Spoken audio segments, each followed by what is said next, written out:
He ran his fingers down her spine, over her thin blouse, and for a moment he forgot the danger he was in, grateful for the world which purposely puts divisions in place so that we can overcome them, feeling the joy of getting closer, even if deep down we can never forget the sadness of our insurmountable differences.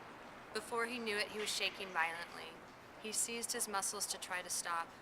Alma felt his hesitation. She leaned back and looked at him with something like hurt.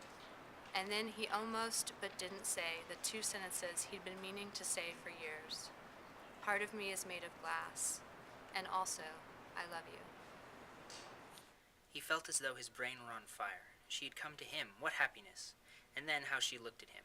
She seemed more beautiful than she had ever seemed before. Beautiful with a beauty which combined all of the woman with all the angel, a beauty which would have made Petrarch sing and Dante kneel. He felt as though he were swimming in the deep blue sky. At the same time, he was horribly disconcerted because he had a little dust on his boots.